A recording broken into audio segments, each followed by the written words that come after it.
بسم الله الرحمن الرحيم. السلام عليكم ورحمة الله وبركاته. إن الحمد لله نحمده ونستعينه ونستغفره ونعوذ بالله من شرور أنفسنا ومن سيئات أعمالنا.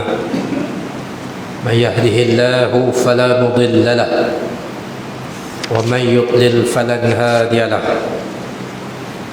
أشهد أن لا إله إلا الله وأشهد أن محمدا عبده ورسوله. اللهم صل على سيدنا محمد الفاتح لما أغلق والخاتم لما سبق ناصر الحق بالحق والهادي إلى صراطك المستقيم. قال الله سبحانه وتعالى في القرآن الكريم بعد أعوذ بالله من الشيطان الرجيم: لو أنزلنا هذا القرآن على جبل لرأيته خاشعا متصدعا من خشية الله وتلك الأمثال نضربها للناس لعلهم يتفكرون. صدق الله العلي العظيم.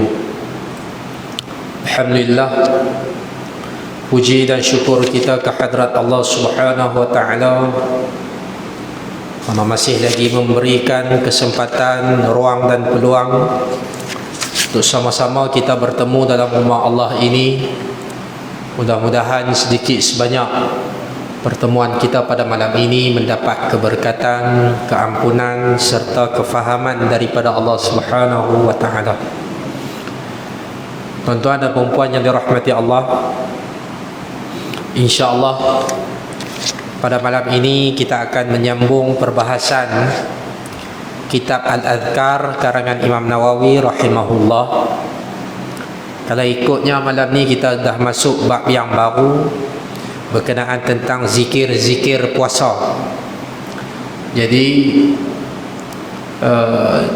seperti yang saya janjikan dengan tuan-tuan dan puan-puan, InsyaAllah sebelum kita berkongsi berkenaan tentang zikir-zikir puasa ni, saya ada janji kata nak kongsi sikit bab niat.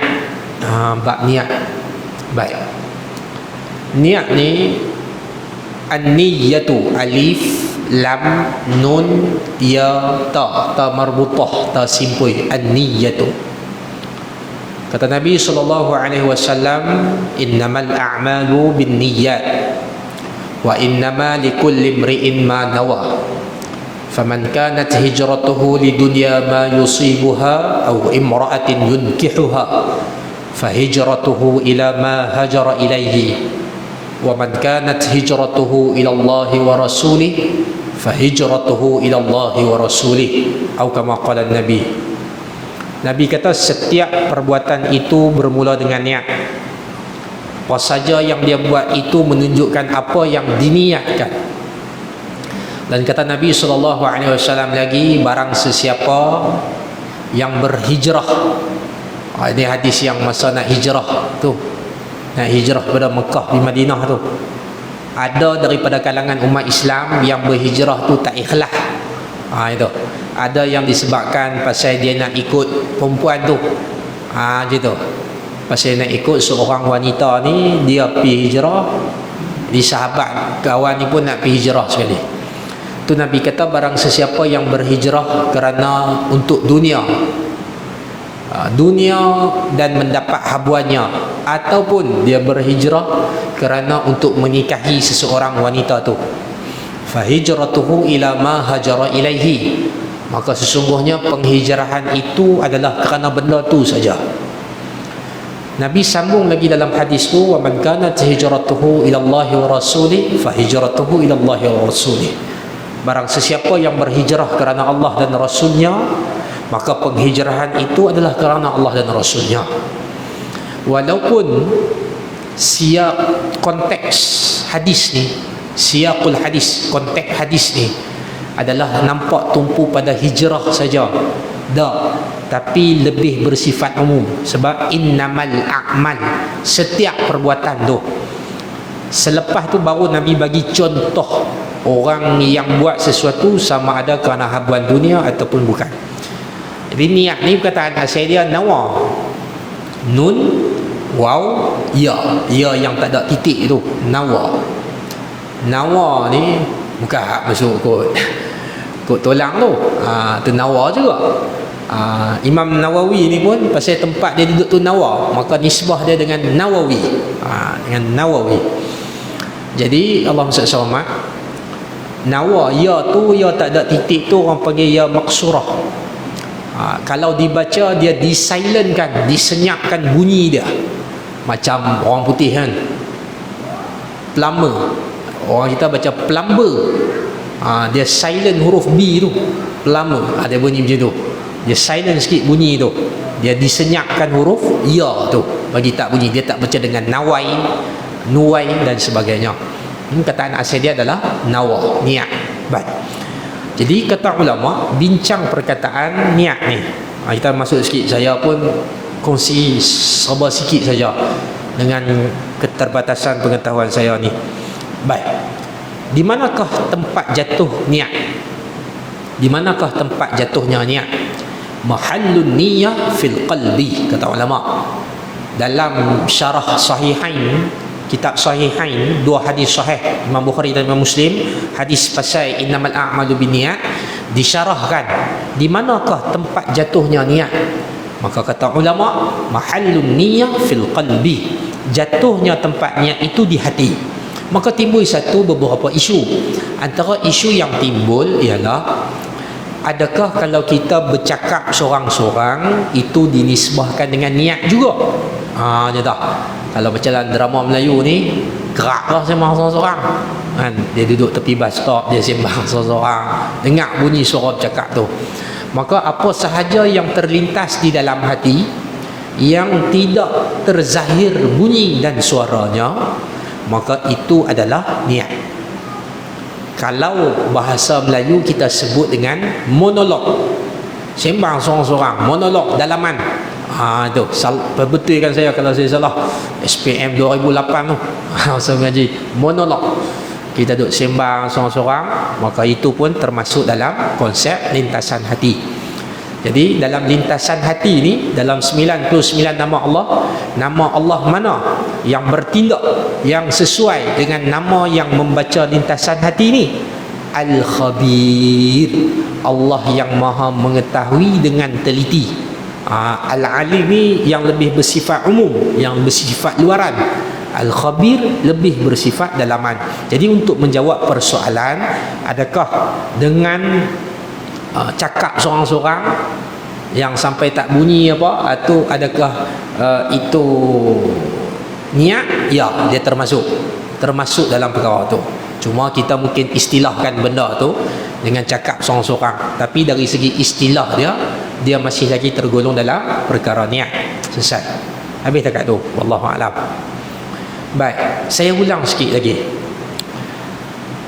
Berkenaan tentang rukun-rukun niat. Berkenaan tentang rukun-rukun niat. Kita tengok satu persatu. Secara ringkas saja tuan-tuan, ni secara ringkas saja. Baik. Rukun niat ada 3. Untuk solat ada 3. Yang pertama, nama dia ialah qasad. Qaf, sad, dal. Qasad. Qasad ni maksudnya tujuan yang disengajakan. Itu. Yakni usalli. Tujuan kita berdiri ni nak buat apa ni? Usalli, nak semayang. Pasal apa? Bila berdiri ni macam-macam ibadat hak boleh ada. Tawaf pun berdiri, sa'i pun dengan berdiri. Maksudnya kita nak qasad, nak tujuankan, nak menumpukan perbuatan berdiri ni ke arah mana, ke hala mana kita nak buat ni? Usalli, pasal kita nak semayang. Macam tu lah dana. Pertama nama dia qasad, tujuan yang disengajakan. Yang kedua, nama dia ta'arud. Ini penting juga. Ta'arud. Ta'arud ni apa dia? Satu benda yang kita nak menzahirkan, daripada perbuatan yang disengajakan itu, zahir dia zahir apa? Sama ada zahir pada ibadat sunat ataupun ibadat fardu. Kalau dia kata usalli az-zuhra, contoh, usalli az-zuhra, sahaja aku semayang zuhur. Zuhur dia ada fardu zuhur, ada sunat qabliyah zuhur. Itu. Maka di sana ada ta'arud untuk kita spesifikkan, untuk kita rincikan lagi. Yang ni kita nak semayang ni semayang apa? Semayang sunat ke semayang fardu? Maka itu namanya ta'arud. Dan yang terakhir namanya ta'yin. Cuma saya nak sentuh sikit lafaz niat. Tak ada lah sampai batal. Cuma dari segi kaedah bahasa Arab, kadang ni mungkin kita terbaca macam ni, usalli fardu. Kadang ada setengah orang baca dengan usalli fardu. Dia bukan fardu, dia mesti mansub bil fathah, mesti baca dengan fathah, usalli farda. Itu. Ada orang yang, ustaz, kalau saya baca fardu ke fardhi ke, batal ke solat saya? Baik, pertamanya tak batal kalau tersilap baris dalam lafaz niat kita. Sebab lafaz niat kita itu hanyalah sunat di sisi mazhab Syafi'i. Sunat saja. Tak lafaz pun tak apa. Tak lafaz pun tak apa. Hak lafaz usolli ni. Tapi hak masa niat farda tu, tu dalam hati tak ada masalah lah. Dalam hati tak ada masalah. Baca pilah baris macam mana pun tak ada masalah. Sebab yang kedua tidak membatalkan solat ialah kerana dia tidak mencemarkan atau menjejaskan hakikat makna niat yang kita nak lafaz. So tak ada masalah lah fardu ke farda. Cuma kalau nak nampak macam, bukan nak nampak lah, tanda kita mengaji tu ialah dibaca dengan fathah. Kalau orang mengaji bahasa Arab, dia akan sebut mahal i'rab, tempat jatuh dia ialah maf'ulun bih. Habis dekat tu. Dan yang ketiga ialah ta'yin. Ta'yin. Perkataan asal daripada ta'yin ialah ayyana yu'ayyinu ta'yinan. Ta'yin ni apa dia? Menentukan. Tadi kita dah qasad, semayang. Pasal berdiri ni macam-macam jenis diri tu dah. Kemudian kita dah ta'arud, kita dah bagi tahu dah diri ni pasal semayang jenis apa? Sunat ke fardu? Okey, fardu. Sekarang fardu apa? Pasal fardu ni ada 5. Maka sebutlah contoh, kita ambil segi nak mayang isyak. Usalli tu qasad, farda tu ta'arud, ta'yin dia adalah al-isya. Kalau dia nak baca bagi baris penuh, usalli fardal isya'i. Macam tu. Usalli fardal maghribi, usalli fardal zuhri, usalli fardal subhi, usalli fardal asri. Waktu tu semua baris kasrah hujung dia. Pasal dia mudhafun ilaih. Itu bahasa Arab lah. Baik. Hak 3 ni saja yang wajib dalam rukun niat kita menurut mazhab Imam Syafi'i. Habis tu ustaz, hak arba'a raka'ataini. Hak tu macam mana pula? Hak tu sunat sahaja. Pasal zuhur memang 4 rakaat dah. Zuhur memang 4 rakaat dah.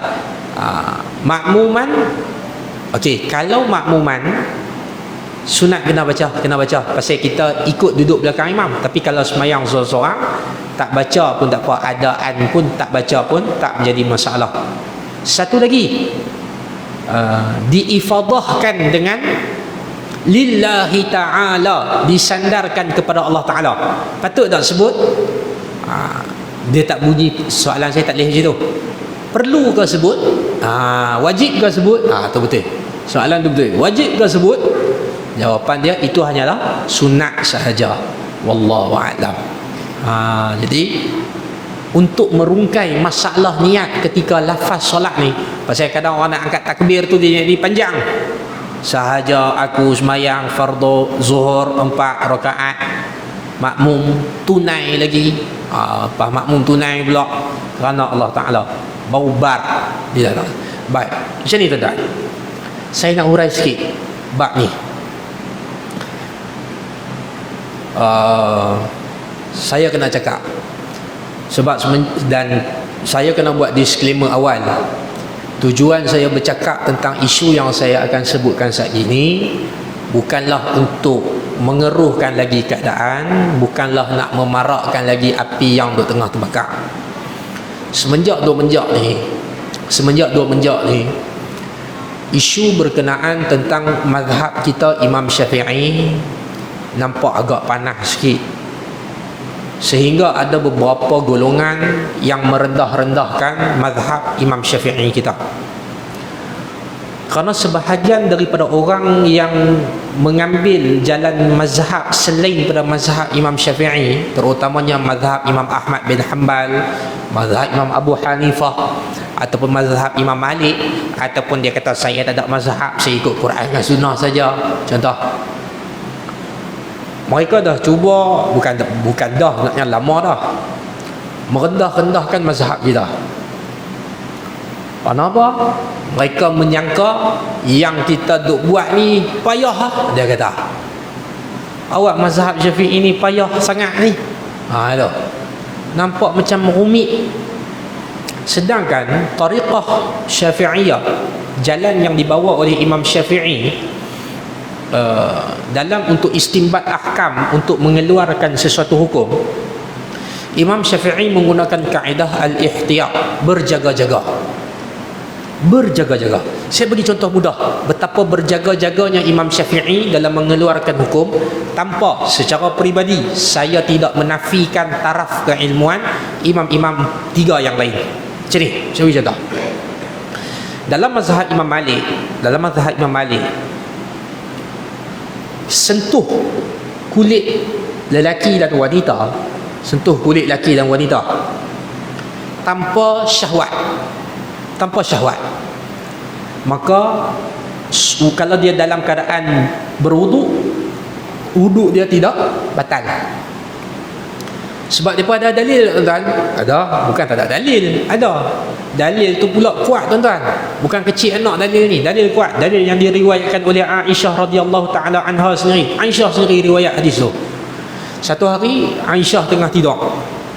Jadi tengah tidur tu, Aisyah ni, Sayyidatina Aisyah ada kebiasaan untuk meraba-raba sebelah tu, sebab takut Nabi tak ada. Kan Nabi sering ramai. Jadi Aisyah ni meraba-raba, takut Nabi tak ada. Jadi bila awal tu, Nabi pergi mana ni? Tak ada. Dan masa tu gelap gelita, lampu tak ada, kan? Jadi ketika teraba-raba tu, terpeganglah kaki Nabi. Dan ketika itu Nabi kita tengah qiyamul lail, tengah semayang. Dan bila Aisyah radhiyallahu anha pegang, Nabi tak berhenti pi bangun Nabi ayat semayang.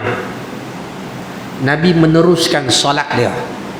Maka di sana para ulama mengeluarkan pandangan tak batal ayat semayang selagi mana tidak ada syahwat. Berbeza dengan mazhab kita Imam Syafi'i. Syahwat ke? Tak syahwat ke? Sengaja ke? Tak sengaja ke? Tetap batal wuduk. Baik. Ada orang kata, ni ada hadis ni. Baik, akan timbul satu soalan. Saya nak tunjuk contoh betapa ihtiyat, betapa berjaga-jaganya Imam Syafi'i kita. Let's say kita kata indikator, kayu ukur batayat semayang disebabkan betuh kulit adalah kerana ada syahwat ataupun tak ada syahwat. Sekarang ni tuan-tuan dan perempuan bagi tahu kat saya, kita nak ukur dengan apa kata ada syahwat tu? Kita nak ukur dengan apa? Adakah bila terbetuh tu berlaku respon pada alat sulit kita? Adakah macam tu? Ada orang dia terangsang syahwat itu dengan berdebar-debar hati dia, ataupun mungkin menjadi bermain di fikiran dia. Itu. Jadi kita nak ukur tu susah.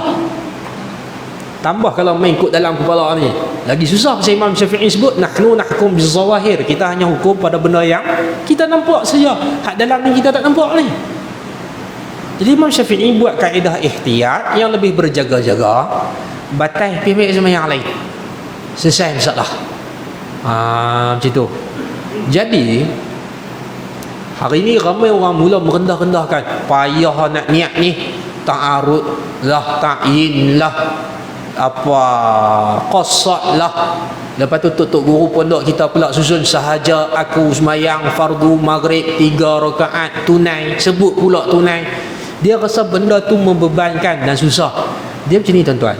Beban dan susah ni subjektif. Dia subjektif. Kita tengok doktor buat pembedahan, kita rasa susah. Bagi dia senang. Kita duk buat belang, duk motong, duk buat perbaik kereta, motor. Dia tengok kita, dia rasa susah.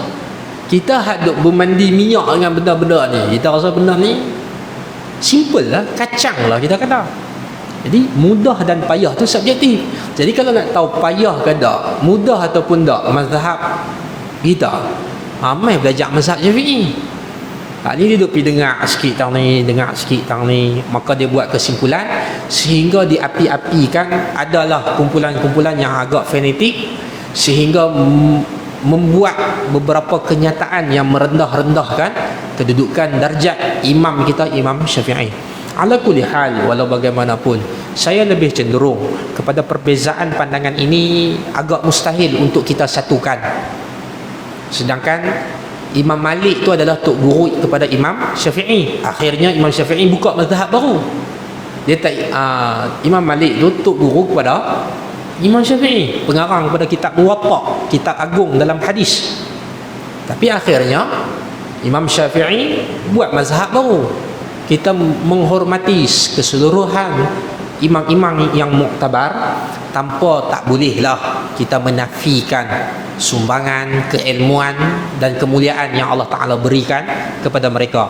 Boleh berbeza pandangan. Macam ni, saya bagi tips sikit macam mana adab kalau kita nak berbeza pandangan dengan imam-imam kita. Saya bagi tips. Contoh, jangan kita kata saya lihat pandangan Imam Syafi'i kurang tepat. Itu. Jangan kata saya kata. Kena nakal, sebut imam apa yang kata Imam Syafi'i punya pandangan ni tak tepat. Boleh? Tu okey. Jangan sebut saya kata. Saya ni siapa kalau nak banding dengan Imam Syafi'i tu? Itu adab dia lah. Dan saya pun tak tuju kat siapa-siapa. Dan tujuan Allah Ta'ala memberikan peluang untuk saya bercakap di guna mic ni, saya akan gunakan sebaiknya supaya tak ada lah orang main masjid ni dengar kuliah saya jadi lagi kuis lau. Saya tak mahu macam tu. Tanpa kita menafikan aliran mazhab-mazhab yang lain. Sebab kita pun kena sedar, aliran mazhab kita pun ada puak-puak pelampau. Mana-mana aliran mazhab ada puak-puak pelampau. Sebab tu Nabi SAW pernah sebut khairul umur awsatuha. Sebaik-baik perkara itu ialah pada pertengahan dia. Jangan lebih, jangan over, jangan obses, jangan taksub. Itu. Tapi ada juga ujian bagi orang yang bersederhana ni, akan dianggap sebagai lalang. Dia ni Wahabi ke Syafi'i ke? Payah juga. Macam tu. Saya lebih cenderung kita bersederhana lah dalam mazhab ni, dan sekiranya nak berbeza pandangan bukan kerana itu pandangan kita, tetapi kita nakalkan daripada pandangan imam-imam yang lain, kerana kita bukan level mujtahid. Mujtahid ni orang yang ada kemampuan untuk mengeluarkan fatwa. Kita ni siapa? Yang saya duk tengah cakap ni, Tok Guru selalu sebut orang awam. Kadang ustaz-ustaz dia sebut orang awam. Orang awam tu sekeliling kita. Hak saya tukang cakap ni pun orang awam. Kita ni muqallid. Kita ni cuma ikut saja.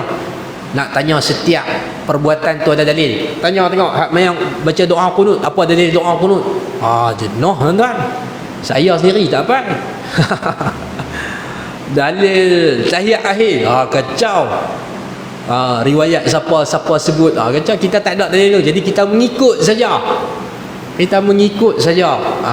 Dan hak kita ikut ni pun bukan kecil lah. Bukan level-level ikan bilis.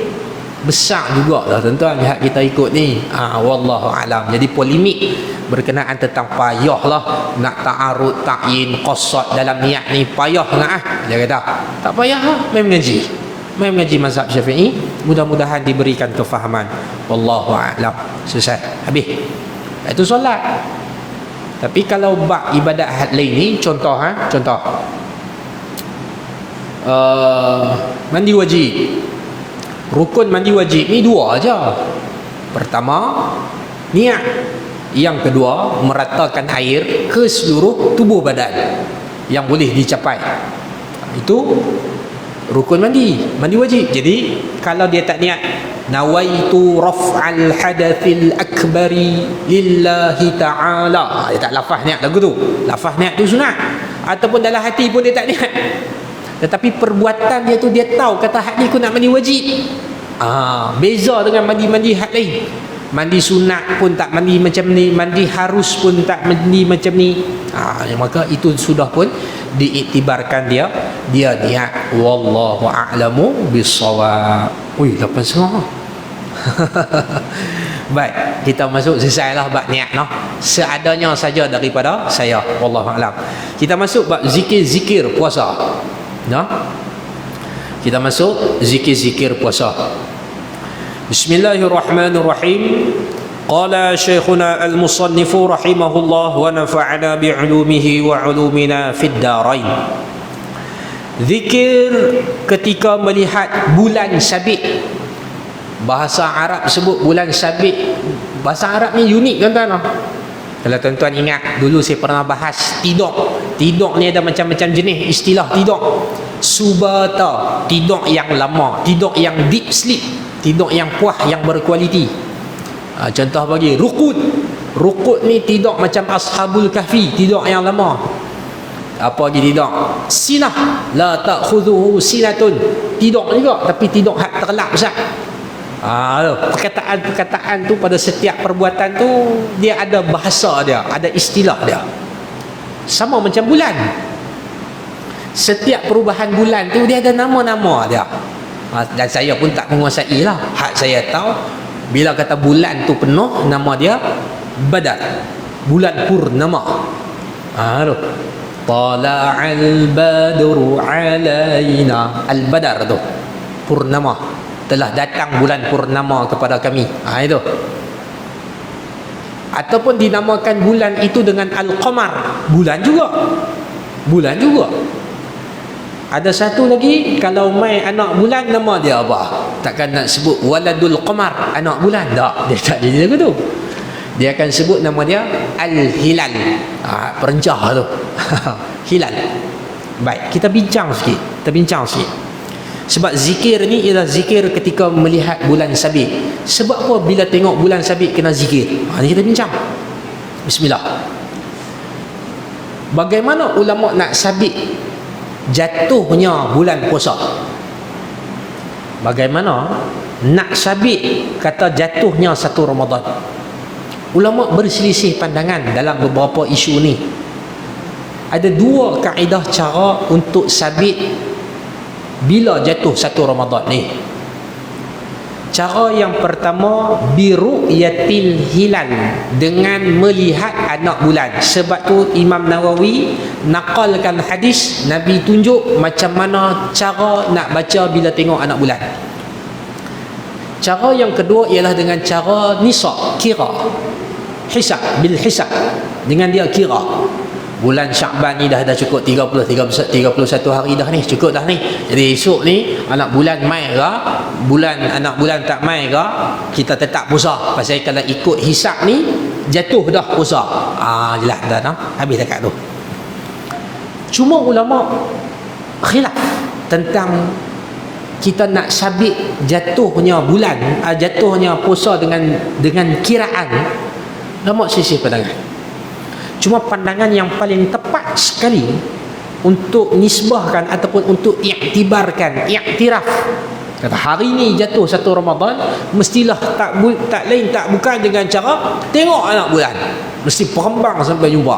Tak jumpa tak boleh puasa lagi. Itu yang kadang tu jadi. Ada negara ni puasa dulu, puasa awal, ada hak raya awal, macam tu. Jadi kalau dalam bab puasa ni tuan-tuan, macam ni, bismillah. Kalau dalam bab puasa dan habisnya puasa, raya tak raya apa semua ni, dia kata ustaz, tapi negara tu dah buat dah ni, ataupun ada setengah kumpulan lah, tak kisahlah. Dulu ada satu kumpulan tariqat, raya awal, kacau tu, raya awal, pasal dia puasa awal. Jadi Allah SWT, jadi saya nak ikut siapa ni? Kita ikut ulul amri, pemerintah kita. Jabatan Mufti Negeri Kedah kata apa, Mufti Kebangsaan kata apa, kita ikut. Jabatan Fatwa Kebangsaan kata lagu mana, kita ikut itu. Wallahu a'lam. Selesai.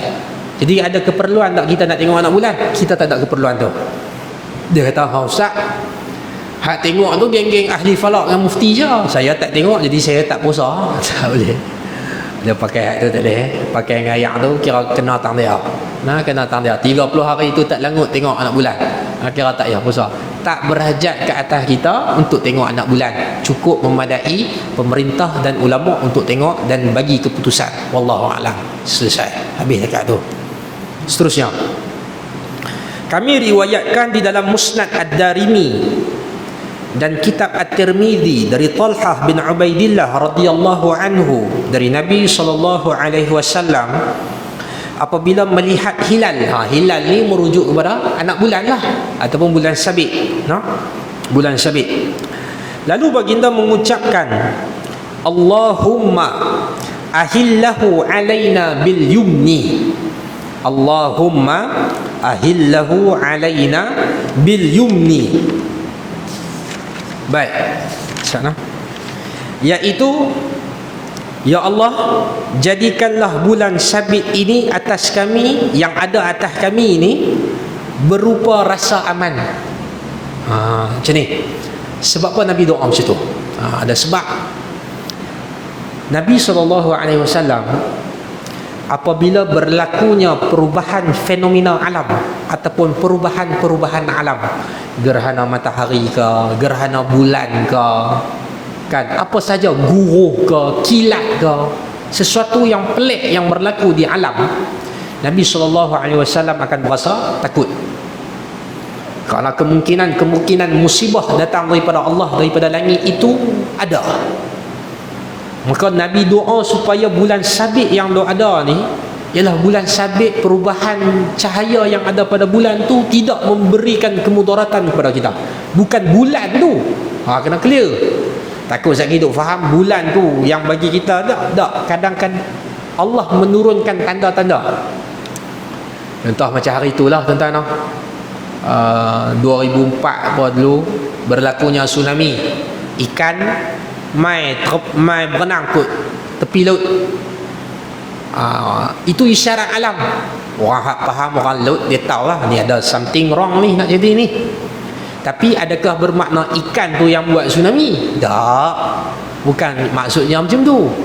Bukan ikan tu yang buat tsunami, Allah yang buat tsunami. Cuma petanda-petanda. Jadi Nabi takut dengan perubahan bulan, rasanya duk mengambang penuh, lepas tu tiba-tiba jadi sabit. Takutlah jadi apa-apa. Jadi Nabi doa supaya berlakunya bulan yang sabit yang di atas kita ini aman kita ni berasa aman, tak jadi apa. Wal iman, dan iman kami. Wassalamah, dan keselamatan. Wal Islam, dan Islam. Maksudnya apa yang berlaku ni tidak memberikan mudarat kepada kita, sama ada perasaan, sama ada akidah kita, sama ada dari segi sudut safety kita, keselamatan kita, ataupun dari segi sudut keagamaan kita, Islam. Baik, Nabi tutup doa ni dengan apa? Rabbi wa rabbukallah. Rabbi wa rabbukallah. Wahai bulan, Tuhan aku dan Tuhan engkau, yakni bulan adalah Allah. Baik, di sini ada sesuatu perkara yang menarik. Nabi nak sebut kepada kita, takut kita terlalu takjub dengan apa yang berlaku pada fenomena alam, sehingga kita menganggap alam ini, bulan, bintang, matahari dan planet dan sebagainya, dengan kehebatan yang mereka ada Tuhan bagi ni, kita terlalu kagum sehingga kita menyangka mereka itulah yang memberikan manfaat dan mudarat dalam kehidupan kita. Gitu. Mereka itulah yang menyebabkan kita ni jadi macam ni. Kita sakit sebab ni. Sebab tu tuan-tuan ingat Nabi pernah sebut apa? Inna syamsa wal qamara la yankasifani li mauti ahadin fa idza ra'aitumuhuma falyusalli wad'u hatta yukshafa ma bihima. Nabi sebut, atau kama qala Nabi, apabila berlakunya gerhana bulan dan gerhana matahari, tidaklah menyebabkan siapa-siapa yang mati. Kotlah berlaku gerhana bulan ke gerhana matahari, ada pasal ada seorang-seorang tu mati. Tak jadi lagu tu. Tak jadi lagu tu. Nabi SAW dulu ada seorang anak lelaki nama Ibrahim. Ibrahim ni dia wafat masa kecil. Dan elok masa dia wafat tu, berlakunya gerhana. Berlakunya gerhana matahari. Jadi dia pun rasa pasal gerhana ni ya. Itu. Ada orang kata mulianya si Ibrahim ni sampai masa mati jadi gerhana. Tu. Nabi kata apa saja yang mati tak ada kena mengena dengan bulan, tak ada kena mengena dengan bintang. Koklah dia nak buat tilik nasib dia dengan bintang ke? Itu tak ada. Dia ni bintang Aries ke? Scorpio ke? Tak sah. Ni benda-benda astrologi, benda-benda yang tilik dengan menggunakan bintang, itu adalah satu perkara yang haram dan bid'ah yang dalalah, bid'ah yang sesat, mesti dijauhi, sesat. Kami riwayatkan di dalam Musnad Ad-Darimi. Ni dari Ibnu Umar radhiyallahu anhu. Ibnu Umar ni siapa dia? Adalah anak kepada Sayyidina Umar. Anak kepada Sayyidina Umar. Nama dia apa? Abdullah. Nama dia adalah Abdullah. Baik. Dia berkata, Rasulullah sallallahu alaihi wasallam apabila melihat hilal, apabila melihat anak bulan, lalu baginda mengucapkan Allahu Akbar. Allahumma ahillahu alaina bil amni wal iman was salamah wal islam. Okey. Kita sampai dekat tu campur Rabbi wa rabbukallah atas ni. Cuma Nabi tambah mula-mula tambah Allahu Akbar dan ditutupi dengan wat taufiq lima tuhibbu wa tarda rabbuna wa rabbukallah. Iaitu kata Nabi, selepas kita doa bagi keselamatan bagi Islam dan diberikan taufik. Baik, taufik ni apa dia? Selalu orang pairingkan, selalu orang gandingkan perkataan taufik, hidayah dan taufik, ataupun taufik dan hidayah. Wabillahi taufik wal hidayah. Penceramah selalu sebut wabillahi taufik wal hidayah. Apa al-farq, perbezaan antara dua istilah ni? Al-hidayah ialah petunjuk daripada Tuhan berkenaan tentang sesuatu kebaikan yang hendak kita buat dan sesuatu keburukan yang mesti kita jauhi. Itu petunjuk. Kadang kita duk faham petunjuk ni benda hak bagus saja, benda hak buruk pun Tuhan boleh tunjuk dalam bentuk hidayah, lintasan hati, kefahaman.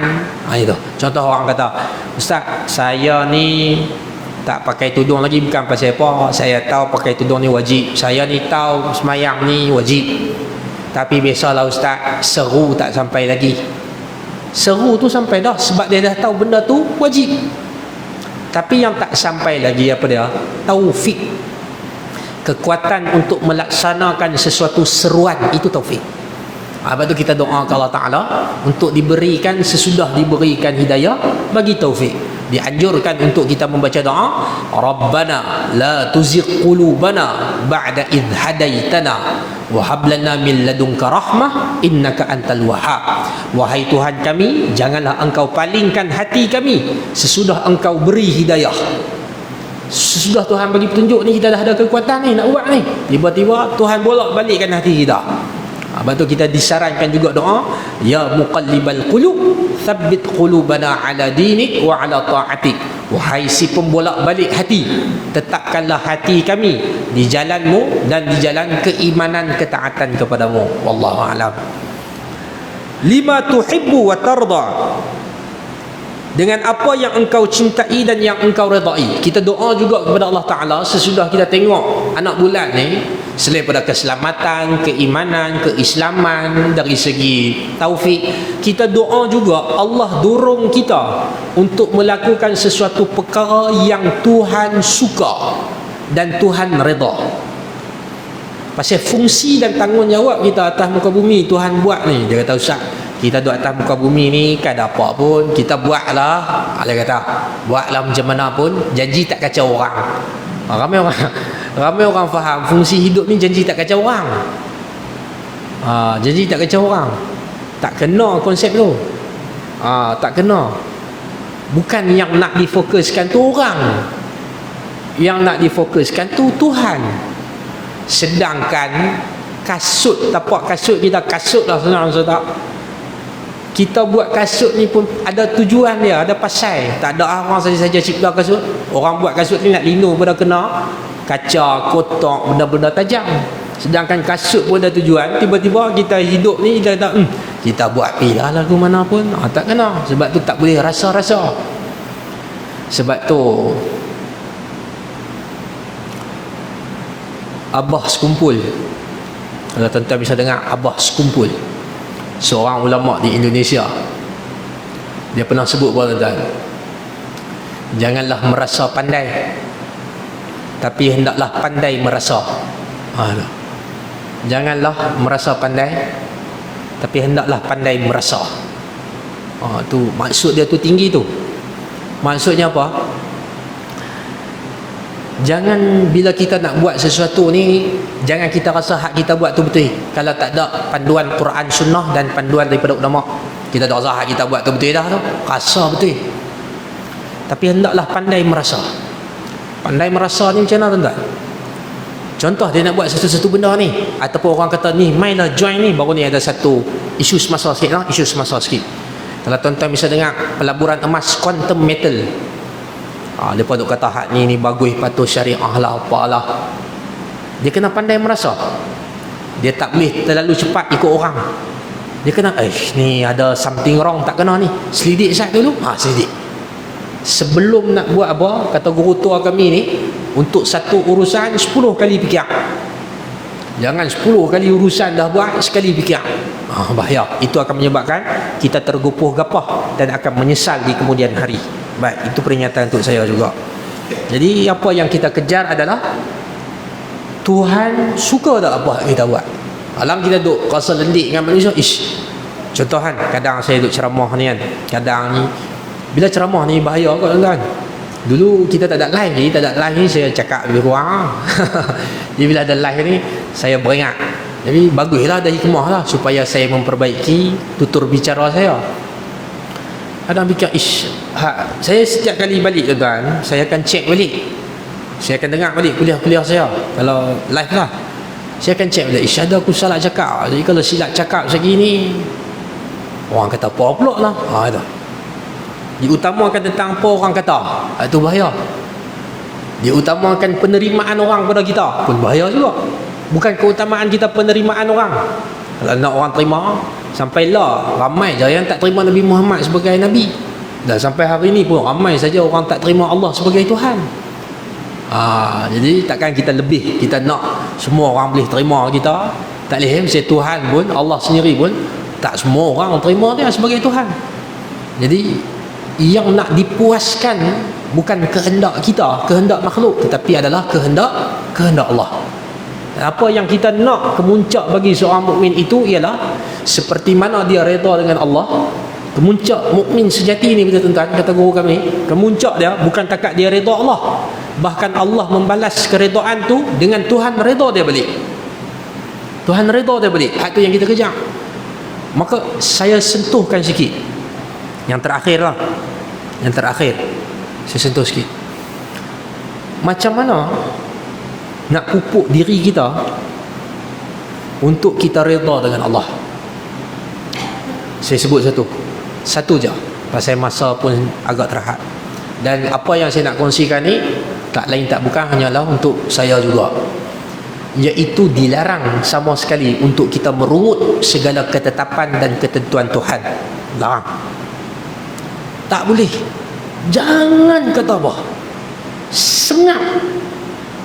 Tak usah bunyi apa. Tak ada dah istilah ghalat, tak ada lah istilah patutnya, tak patut, nasib baik, kebetulan, nasib tak baik, malang, kesialan. Tak ada. Patutlah rasa tak sedap hati hari ni, tadi bewak lalu dia mai dah malang. Tak ada kena-kena. Tak ada. Dan kita tak boleh merungut dengan apa sesuatu yang Tuhan tak bagi kat kita. Tuhan tak bagi, kita duk minta Tuhan tak bagi. Saya bagi contoh perumpamaan mudah. Katalah saya pergi rumah kawan saya, nak bagi mudah faham ni contoh. Dan bukanlah saya nak menyamakan kawan saya tu dengan Tuhan, sekadar ta'lim, pengajaran, ataupun untuk kita mudah faham, tamsilan, perumpamaan saja. Katalah saya pergi rumah kawan saya, dia buat kenduri. Lauk kenduri ni tuan-tuan, ada stick. Sate tu pun sate daging wagyu, bukan sate daging biasa-biasa. Nak nasi biryani berah panjang, lem sheng, ayam ni sebutlah ayam apa nak semua ada. Ikan semua jenis ikan duk ada, daripada bakar, steam, 3 rasa semua ada. Buah semua jenis buah ada, dan semua buah tu manis belaka, tak ada satu pun hak tawang. Ayak sebut nak ayak apa, semua ayak ada. Duk tengah syok duk makan semua ni, tiba-tiba kita pergi tanya tuan rumah, ni nak tanya ai, nasi goreng kampung tak ada ke? Faham tak? Nasi goreng kampung tak ada ke? Kawan ni pun kata, ish, bukan tak ada, dan bukan tak mampu pun. Pasal dia boleh buat order daging steak wagyu, takkan nasi goreng kampung hak RM5 dia tak boleh order. Tapi dia kata ni kenduri ni grand ni, tak maulah bagi nasi kenduri goreng kampung. Dia kata dia lah. Jadi dia kata tak apa, ni ayak sirap FNN tu tak ada ke? Yalah, sirap FNN kan tak ada. Ada kalau nak pergi beli, nak beli 100 gallon pun boleh lah, tak ada masalah. Tapi ni dah sedia hak dahsyat dah ni, minum hak ada sudah. Tiba-tiba kita kata lagu ni, ish, kenduri sakan harap kaya saja, nasi goreng kampung ayak sirap FNM tak boleh bagi. Munasabah cakap ini tuan, tak munasabah. Tuhan dah bagi lebih banyak daripada apa hak patut kita dapat. Ni antara nikmat hidup dengan nikmat dapat duit, mana rasa seronok hidup? Antara nikmat boleh lena dengan nikmat naik pangkat, mana boleh syok lena? Antara nikmat dapat A banyak, SPM ni nak A banyak, bukan saya kata jangan mengaji, tak. Maksud saya menerima takdir ketentuan Tuhan sesudah kita usaha, tu maksud saya. Saya duduk pegang ayat tu saja, pakai tak mengaji dah. Antara nikmat A banyak dengan nikmat Tuhan bagi cahaya matahari kat kita, mana lagi besar? Besar lagi nikmat cahaya matahari tu. Tapi kita tak nampak nikmat tu sebagai satu nikmat yang besar. Pasal nikmat tu selalu ada dengan kita, sehingga kita rasa benda tu biasa. Kita terlalu fokus dengan benda hak kita tak dapat lagi, menyebabkan kita rasa apa Tuhan duk buat ibadat jam-jam tak dapat apa pun. Dia lupa Tuhan dah bagi macam-macam lah. Dah jatuh rumah tadi, daging steak bagi, air nasi biryani bagi, lem sheng bagi, ayak segala jenis, jus duk ada, hak sejuk, hak panas, hak suam, semua duk ada. Tiba-tiba minta ayak sirap. Hak permintaan kita tu bukan besar sangat pun. Hak yang kita merungut tu hak kecil tu.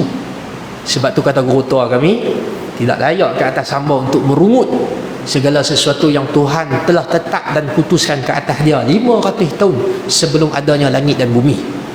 Tak layak pun kata kita nak merungut apa, tak boleh bunyi apa, durian mangkak ke apa. Itu lah ni, Tuhan dah tok kita nak beli durian tu, dah puas goncang dah ni, dah guna habis dah ilmu durian, buka Google tak jadi juga, tak beraya. Tu ketentuan Allah Ta'ala, maka tidak ada hak ke atas kita untuk merungut. Allah lebih mengetahui. Tuan-tuan dan puan-puan yang dirahmati Allah, alhamdulillah selesai. Kita ambil niat sikit, kita masuk sikit bab zikir-zikir ketika puasa dan beserta tentang sebab-sebab zikir-zikir ni dan berkaitan dengan hukum tengok anak bulan. InsyaAllah selepas ni menarik bab puasa ni, kena lah tuan-tuan, nak puasa lah. Jadi mungkinlah insyaAllah di kesempatan yang akan datang saya akan kongsikan zikir-zikir beserta masalah-masalah yang berkaitan dengan puasa. Wallahu a'lamu bissawab. Terima kasih tuan-tuan dan puan-puan yang dirahmati Allah atas kesudian tuan-tuan dan puan-puan hadir pada malam ni. Saya mohon maaf, saya mohon ampun sekiranya terdapat sabaqul lisan, tergelincir dalam berbicara. Man kathura kalamuhu kathura saqtuhu. Barang sesiapa yang banyak cakapnya dikhawatiri banyak juga silapnya. Yang baik datang daripada Allah, yang lemah yang kurang pada saya sendiri. Hakikatnya qul kullun min indillah. Katakanlah baik dan buruk ini hakikatnya datang daripada Allah. Aqul qawli hadza wa astaghfirullahal azim li wa lakum. Wassalamu Assalamualaikum warahmatullahi wabarakatuh. أعوذ بالله من الشيطان الرجيم بسم الله الرحمن الرحيم اللهم صل على سيدنا محمد وعلى آل سيدنا محمد اللهم فهمنا سليمان وكلا آتينا حكما وعلما سخرنا مع داود الجبال سبحنا والطير وكنا فاعلين يا حي قيوم يا رب موسى وهارون يا رب إبراهيم يا رب سيدنا محمد صلى الله عليه وسلم عليهم أجمعين اللهم رزقنا الفهم والحكمة والعقل والحفظ برحمتك يا أرحم الراحمين والحمد لله رب العالمين.